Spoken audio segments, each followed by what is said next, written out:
What's up, my crew members? My name is Andrew from the Superherocrew, and welcome to episode 4, part 1 of Comic Talk. This is the show where I talk about the comics that I decided to get this week, and today we're talking about Falcon number 2, JLA number 18, Red Hood and the Outlaws number 16, and Wonder Woman number 34. So let's talk.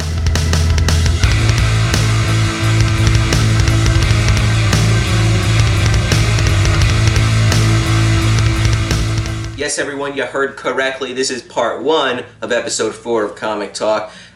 This is a really big week, so I decided I'll just split it into 2 parts because I think putting them all into one video, the video might be too long. So let's just get straight into it. Stay tuned for tomorrow because part 2 will come out tomorrow. So anyway, let's talk about Falcon number 2. Read the first issue, thought it was pretty good.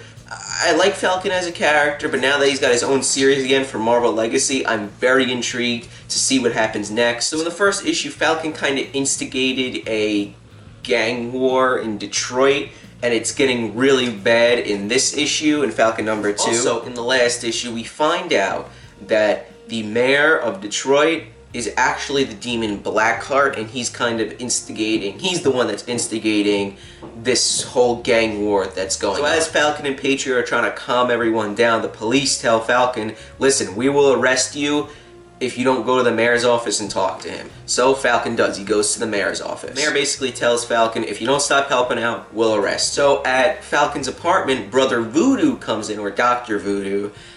He comes in and they have a conversation, and I love the conversation. But this is what I like about this series. It's very real, and the conversations that these characters have with each other are very real, and I like that. So then Brother Voodoo, or Dr. Voodoo, goes and convinces Falcon to go back out and fight because he is a hero and this is what he needs to do. Then Brother Voodoo goes and fights Blackheart, and Blackheart essentially defeats him but doesn't kill him, which is good. And on the last page we see Falcon and Patriot surrounded by the police. So that's Falcon number 2. I think this is a really good series. I'm really enjoying it. I like the conversations that they have in this series.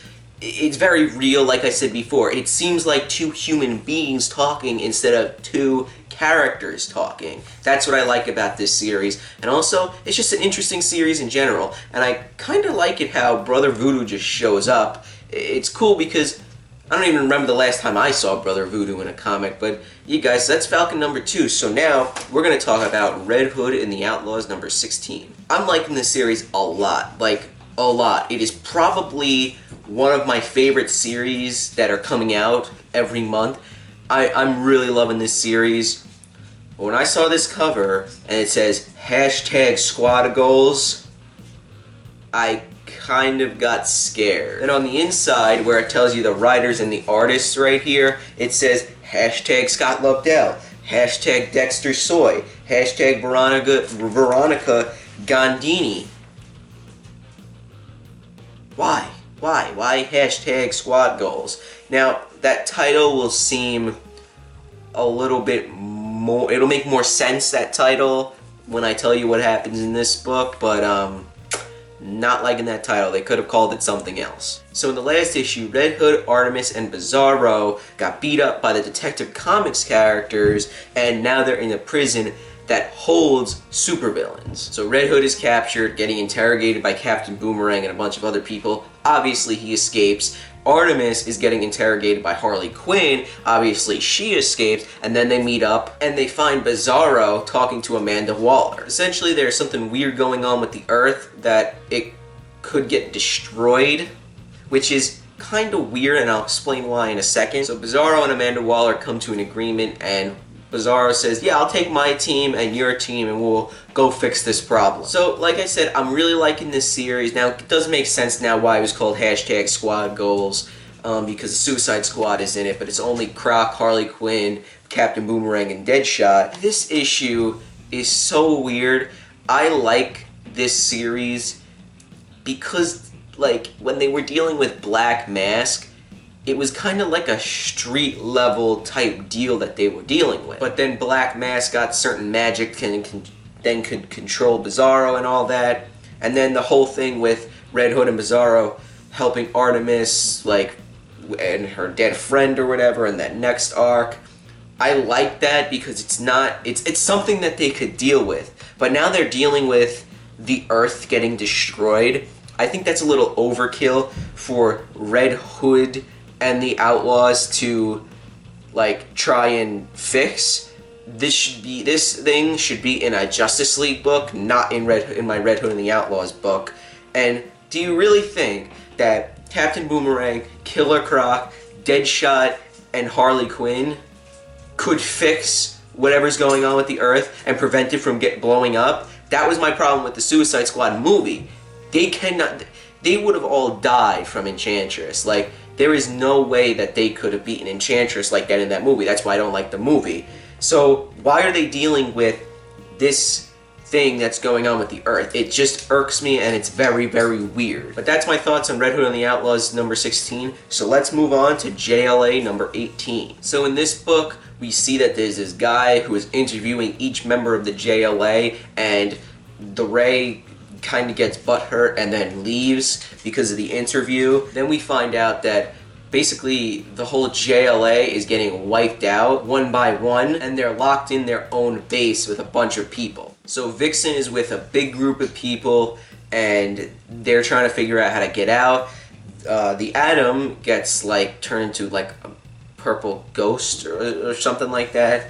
Then Killer Frost gets really cold and gets knocked out, which is kind of funny because it's Killer Frost and she has cold powers and ice powers, and she got so cold that she passed out. And then Black Canary and Lobo run into Afterthought, who I've never heard of, but he can apparently look into the future. So Vixen is with the big group of people, and then Prometheus shows up and he says to her, "You have a debt to pay for your lies, Vixen."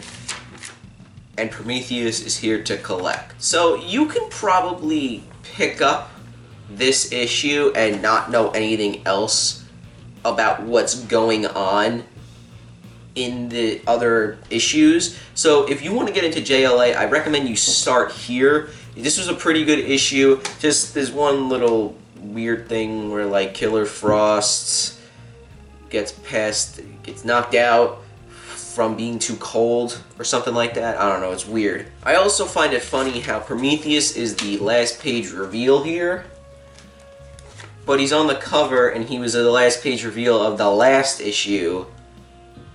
So we kind of already know that it's Prometheus doing all this. So I don't know. It's that just is a little weird, but that's not that big of a deal. But still, this was a pretty good issue. I like this issue. I'm liking this series as well. A couple of issues have been but this one was pretty good. If you want to get into JLA, I recommend you starting here or picking up the trades of the other issues. But that's it for JLA 18. Let's talk about Wonder Woman number 34. Yes, it is 700 issues of Wonder Woman. This is the 700th issue of Wonder Woman. Yay!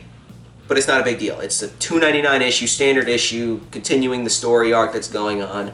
I don't know if there's more pages in here. I don't think so. But yeah, 700 of issues of Wonder Woman. Woo, yay!